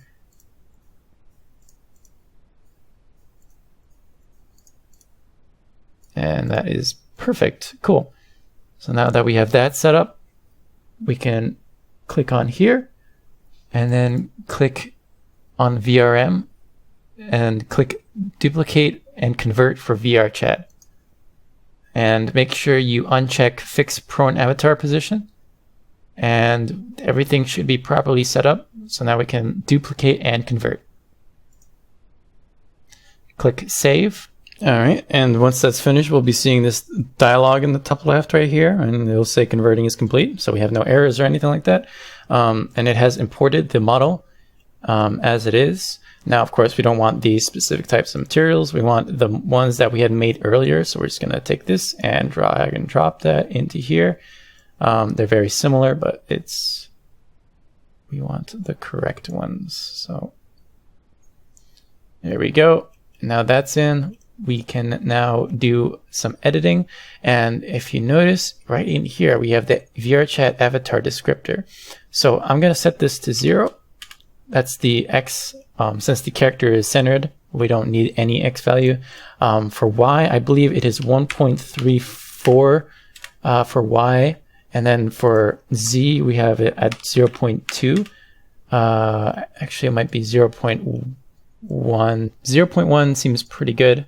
Yeah, it's right in front of her face. So, yeah, you can tell I've already tested this and gone through this process myself, because I know exactly what the numbers are. So, you'll also notice that all of the Viseme blend shapes are properly set up. So, we'll have proper lip syncing, and we have the custom standing animations and the custom sitting animations all set up.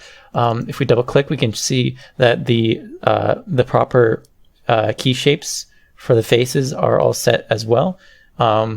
So we can also import our own animations and have them play as emotes and stuff like that. We're not going to be doing that in this tutorial. We're just going to deal with the standard animations that come with the VRChat model. But just know you can do anything with those animations, and you can get pretty creative with what you want your character to do in VRChat. So now that we have that all set up, I'm going to be doing a little bit of adjusting with the shading, but for the most part, we should be ready to drag this into VRChat. So now I'm just going to adjust the lighting scenario here, so we can just set our lighting, and we don't have to change the position. We'll only have to change the angle of the sunlight because it is uniform. There's no specific light source, so it's as long as we get something right. This looks a little bit too front facing, and so we can just make this angular a bit more. Okay, so now we have the correct angle. We can start messing with our materials here and our shaders. So I'm just going to make this a lot smaller. In my previous attempt at recording this, I was able to make my own shadow textures and whatnot. I'm not going to go through that again, simply because it took a lot longer than expected, and I don't want to have to go through that process again. So if you want to figure it out, or you want to look up a tutorial on shaders and whatnot, be my guest. I'm not going to bother with that too much, because that'll just make this tutorial even longer than it has to be. So for the shadow, you can see right here, I'm going to set it to custom shade, and then I'm going to click use shade texture, and I'm going to go back to my documents and drag in the custom color shade that I want. In short terms, all I did was take the custom color from before, and then I color sampled a shadow color from one of my drawings, and then I filled in the respective areas for the shadows. So it's nothing that complicated, but I'm going to click this and hold it and then drag it in, and then now you can see that the flesh tones look a lot more appropriate for the skin. And of course, the border is way too intense, and we can see her face. We don't want to see these weird details on her face. It definitely doesn't help the form of the face. So we're just going to adjust the border, and then also we're going to do some blurring as well. And you can also see that there's some weird shadows going on here. So what we have to do is click on the model here, and then click on the body, and then we just click receive shadows off, so that we're not getting these weird shadows when we don't want them. We can enable it afterwards, because it might be more convincing to have shadows being cast on your character, but that's up to you. I typically like to turn it off so that when I'm adjusting shadows, I don't have any weird cast shadow shapes messing with what I want my shadow to look like. So we're going to go back to the skin material. Now that we have the color all set up and the shade texture, we can adjust it. I'm going to basically mix default shade to like something like this. That way we have more vibrancy and less interference from the original shade color. So we're just going to do that. And then we're also going to set the strength to be a bit stronger. And as you can see, also the socks have their own shade color, even if they are part of the same material. So that's very useful. And now we're also going to be including an outline. I also created an outline mask, so I'm going to be using that. So we're going to find this. So it's Sumi Mask Skin. Basically, all this does is make sure that we don't get the shadows for the eyes. Although I believe this is the wrong one. We need Sumi Eye Mask. So I'm just going to delete this one. Delete. And then we're going to go back to skin. We're going to drag and drop this onto width and mask. And see, now we no longer have that weird outline that was on our eyes before. Also, I think what I should probably do, I think what that other material was for the eyes. So it was to make sure that the eyes had proper emissions so that we weren't seeing any weird shadows coming from the inside of the eyeball. So what I'm going to do is just go back to this material, and for strength and mask, I'm going to set this to mask over, and then we shouldn't be seeing any shadows inside the eyeball. Even if we adjust the border, yep, it has its own luminance. It's not being affected by shadows, which is good. So we're not going to have to worry about weird shadows appearing on the inside of our eye. That's all set up properly. And everything so far looks pretty good. Although the outline is generally really gray and it doesn't feel like it really fits with the material of the skin. So what I'm going to do for the outline is we're not going to actually use a texture and color. We're just going to use color shift. We're going to mix with the base color 100%, and then we're going to set the value down all the way, and we'll turn the saturation up, and then hue shift to a bit more of a purplish color. And we're also going to do shadow mix as well. So now we have a bit more of like a realistic color. We can just, oh, it was from the shadow mix, right? So yeah, we just basically adjust things until we find things that work for us. So just do a hue shift to a bit more purplish, reddish kind of color, and then turn the value down. So now we have a pretty nice color here. I'm also going to set the width and mask to be 0.2. Simply because it looks better in VRChat. Also, what I like to do is I also like to include rim light. So if we click here, click rim, as you can see, it's a bit too strong. It's way overbearing. So of course, I'm gonna go down to rim light. I'm gonna use base color. And set the blend and mask to something like this, and then we're gonna set the Fresnel power to a much higher number. That way we just barely see a rim light, and this helps make things like pop out a lot more. I'm gonna actually make it a bit, I'm gonna turn up the shadow mix so that it's a lot less intense on the shadows. And I'm gonna also turn down the blend mask, and we can also turn down the Fresnel power if we want to. Although the Fresnel power is pretty good because it makes it a lot sharper. But I think what we have here is pretty good. I'm going to actually adjust it like so. So now, yeah, things pop out pretty well, but then it's not too overbearing. So I like how that looks. That's pretty good. Now that we have that figured out, let's move on to the clothing. So I'm not going to be using a custom shadow color for this. Simply because I like how it looks with the adjustment color. So we're just going to use custom shade, mix default shade lower, and then we're not going to use shade texture. We're just going to hue shift it a bit, and then set the value down, and mess with the saturation a little bit. I'm not going to adjust it too much, since there's less fleshy tones. And then hue shift like this. And then of course we're gonna go down to outline. Do the same thing as we did for the skin. So we're just gonna set the base color mix basically all the way up. Shadow mix a little bit higher. Use color shift, turn the value down. and maybe make the saturation a bit higher and hue shift to a bit more of a purplish color. And now we have a pretty good outline here. I'm going to set the outline to 0.2. And also I'm going to do a rim light as well. Instead of the base color, I'm just going to set it to a nice blue color because it feels nice and atmospheric. And I'm just also going to set the Fresnel power to a much higher number.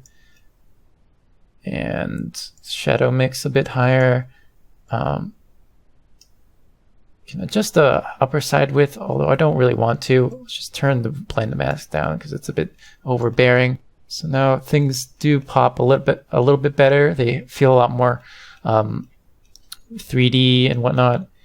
So I like the way this turned out. I'm just gonna actually turn this down a little bit. And now, yeah, we have a pretty good shader for the clothing now. And for the hair, of course, I'm gonna set the outline. I like the way the border is for now. Actually, I'm gonna turn up the border simply because it looks fine the way it is. Strengthen mask like that. I like the blur to be like that somewhat. The outline, you can just like try to mix it with the base color a bit more. I like how it looks kind of like this. I'm also going to set the rim light to something like this. Of course, turn the Fresnel power up. And I'm not even going to use like the base color or anything. I'm just going to select the color like this. It's going to be actually brighter than the hair itself. So that gives it that nice texture to it. Like it's that convincing hair, shiny texture to it. And sometimes this works, sometimes it doesn't. I'm going to add gloss to the hair. And let's set the metallic down. Then do something like this. And then we set the color to be darker. Sometimes it works, sometimes it just looks weird. I think it's okay the way it is. Yeah, I'm not too bothered by it, although I'm not sure if I would prefer without or not. Maybe I could just turn it down to be like super low. That way it's hardly noticeable. Yeah, that's fine. So that looks good. Of course. And yeah, from the looks of it, everything on this model seems perfect. So we're just going to go ahead and export this and make this available on VRChat. I'm just going to sign in. We're going to go to Builder, and we're going to see some things telling us we have too many bones or whatever. That's pretty common for Koikatsu models. You could try to slim it down in Blender, but it's probably going to perform just fine for most people. Like the VRChat SDK is typically worried for the lowest end PCs and whatnot. So yeah, the Koikatsu models aren't necessarily the friendliest towards lower end PCs, but for what we have, it seems to be fine. It doesn't even seem to complain about the number of materials that we use, just fine. But yeah, everything seems to be okay. Don't worry about this. I'm not sure if this means that the model isn't compatible with IK tracking for full body tracking and whatnot. So since I don't have that, I can't test it out for sure. But I'm not entirely sure how to fix this issue. But it won't actually affect your game if you're playing normal VRChat and whatnot. So unless you're doing full body tracking, I wouldn't think about that too much. And so we can hit build and publish. I'm just going to save this scene. All right, and now if you're in this place but you're also stuck, like for some reason you can't click on the name or anything, just make sure this is unpaused, because sometimes that happens. But now, yeah, we have this all set up. I'm just going to set the camera to basically just, I'm going to set it to orthographic because I like it. We're going to change the size down to like this. And then we can position it up so that her face is in the view. I also like setting the skybox to black, solid color. And also what we can do, if you want her to be like in a normal pose or whatever. So what you do is just you click here, and then we can set the controller here to custom standing animation or something like that. And now you can see she's just standing there. And so we can include that. And now she looks like she looks pretty good. Although I don't like the angle of the lighting like that. So we're just gonna click on the sun right here. Just gonna rotate it like this. So now that's a better look. And now we can save this as whatever we want. Koikatsu 2 or whatever, because I already have one. So I'm just gonna make that private, and then we can upload it. And now it's gonna upload the file. We might actually be stuck in a processing upload loop. So unfortunately, we're just gonna have to close Unity and try and restart from where we were before. Don't worry, we didn't lose that much progress. All right, and now that we have this open, we can try that again. Hopefully this time it doesn't break on us like that. So we're just gonna build and publish. Gonna save this as Koikatsu 2, save as private, and upload. And then this time we shouldn't be stuck in an uploading loop. So we're just uploading the file. Yeah, as you can see, we got past that loop.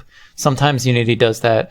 I don't know if it's exclusive to this version or whatever, but yeah, as you can see, the update has been completed. We can launch VRChat, and let's do that. So anyways, as we can see, our model is working correctly. All of our Visemes are properly configured, and we also have expressions. Although for some reason the fun expression didn't seem to properly go through, so that could require some tweaking as well. But overall, this looks pretty good. I don't know if I really like how the thickness of the mouth is so far. The line art on the mouth, so that might need some configuration as well. Let me show you my other attempt. This was the first time I worked on it. So as you can see, the mouth is a little bit better. So this one definitely had a lot more love and care put into it. And as you can see, I also included dynamic bones, but I won't be doing a tutorial on that. You can definitely look up how to add dynamic bones onto your model and stuff like that. It's not any different with this method either. So with that, we have successfully imported our Koikatsu model into VRChat. Thank you very much for watching. I really appreciate everyone taking the time to watch this lengthy video. And I really appreciate all the love and support that you guys have been giving me for my Koikatsu stuff, because I wasn't quite sure if you guys would like it, but I got a pretty good response to it on Twitter and Patreon, so I really appreciate it. And anyways, thank you very much for watching. I hope this tutorial has been of help, and I look forward to seeing some really cool models from you guys. Thanks for watching.